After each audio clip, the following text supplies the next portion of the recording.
with the power. Now don't get me wrong, because I'm a culture girl and I love a good buck every once in a while, but understand that a horse will dance to music, but it takes a worshiper to dance with power.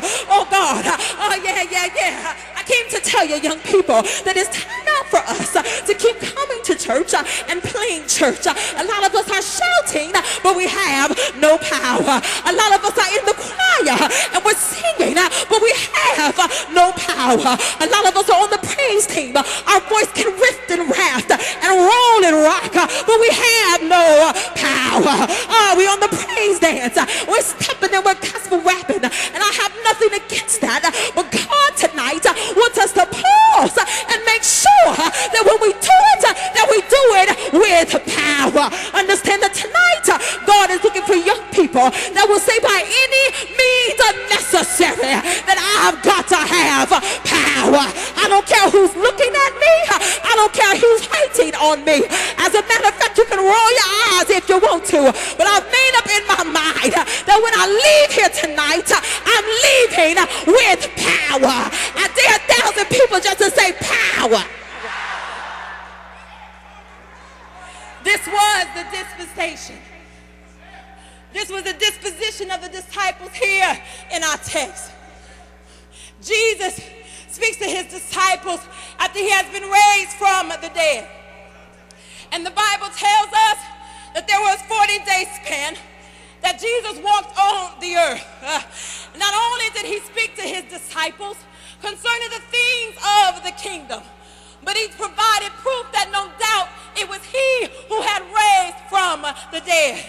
The Bible tells us that he showed himself to Mary Magdalene that was there weeping at the gravesite of Jesus. The Bible tells us he showed himself to doubting Thomas. The Bible further tells us that he showed himself to Peter as Peter was there fishing on the water.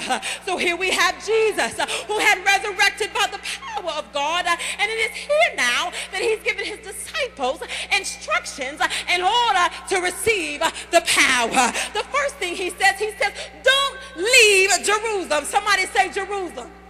He says, don't leave Jerusalem. Understand, young people, that in order to receive the power of God, we're going to have to be in the right place at the right time. I happen to be a probation officer. Yeah, little Dainty me is a probation officer. And every once in a while, I have clients that come into my office and they say, Miss Ross, I just happen to be at the wrong place at the wrong time. Well, that tells me that if you could be in the wrong place at the wrong time, then you could be in the right place at the right time to receive the right things.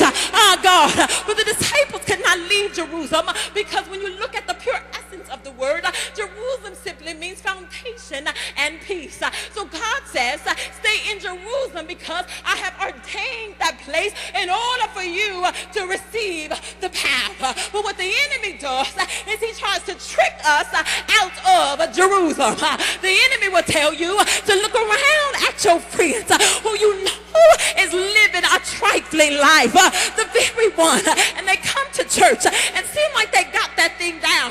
They know how to buck, they know how to shout, they know how to make that face like they're really going in and got everybody food except the Holy Ghost and the mothers on the mother's board. Oh God, and you know that they're living a trifling life. Well, I just want to know, do you have power? Oh God, I came to tell you that if you're going to have the power of God, that you cannot leave Jerusalem. Oh God, I can remember growing up as a little girl. It was my brother and I, me being the oldest, we're 4 years apart, and we were not poor, but we were not rich. But at one point in time, we had to share a room, Bishop, and I had my girly stuff on one side, and he had his man stuff on the other. I took some black tape because I didn't want him to come on my side. I took some black tape and I put it down the middle of the room, and I said, Ira, you better not come on my side.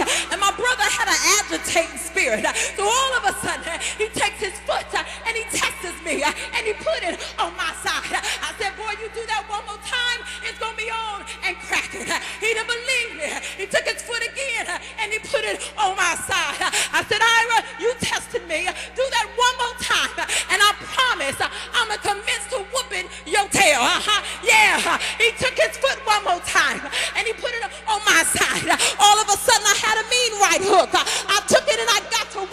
him. My mother came into the room. She said, what is going on? I said, Mama, he came on my side. That's how you have to be with the enemy. You have to draw a line and tell the enemy that this is Jerusalem. And when you cross my side, it's on and cracking.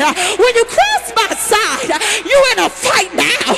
When you cross my side, it's on. Oh God, because I'm a fight for my mind. I'm a fight for my anointing. I'm a fight for all that God has given to me. I'm a fight for power. Somebody say power. Y'all sit down, you're making me nervous. Oh.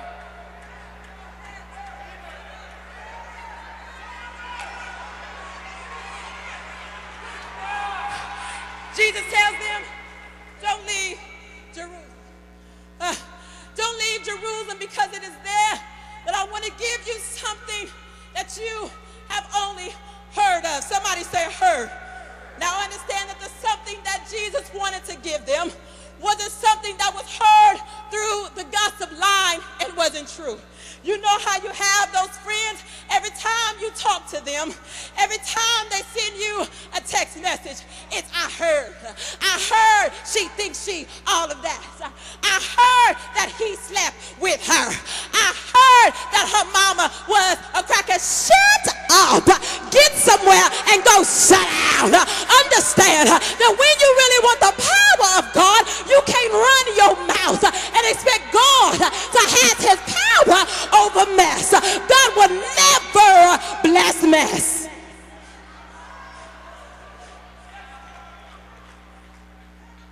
So Jesus says, don't leave Jerusalem, because I want to give you something that you have only heard of. And you don't have to admit it, but there's a lot of us in here tonight that we have only heard of the Holy Ghost. We have only heard of the power of God, but we haven't experienced it yet. Coming up as a little Kojic girl, how many Kojic kids do I have? Woo! Yeah. I got tired, Evangelist Rogers, of the mothers at the church going into the fellowship hall, and they would talk about what used to happen in the church. They would talk about how people used to come in the church on a wheelchair, believe walking. They would talk about how people used to come in and they were drunk, and by the time the Holy Ghost got done with them, that they would sober up and be speaking in tongues. I got tired of just hearing about how demons literally used to come out of people because the mothers would just get to say the blood, the blood, the blood, the blood. Oh God. And when they said the blood, the blood, the blood, they moved toward that demon. But nowadays we're saying the blood, and we're backing up because we ain't got no power. Oh God. But I made up in my mind that same power that I heard Grandma and them talking about, it was that same power that I wanted to rest upon me. I came to tell you that the same power that was in Jerusalem, the same power that dropped on Azusa, the same power that rested on Bishop Mason, the same power that rested in Azusa, the same power that's on Grandma and them, is the same power that I want to fall on me. I dare you to lift your hands and say, Lord, fall on me. Oh, come on, say it. Don't say it cute. Lift those hands and just say, Lord, fall on me. Oh God, I came to tell you that on your best day, you haven't experienced God in his entirety. That's why David said, as the deer panteth after the water brook, so does my soul panteth after thee. I want you, God. It could be in the morning, it could be in the noonday, it could be late in the midnight hour. I could have my pajamas on, I could have on the baddest suit in my closet. I just want the power of God to fall on me. I know Daddy's God, but I want the power. I know Mama's God, but I want the power. I know Grandma,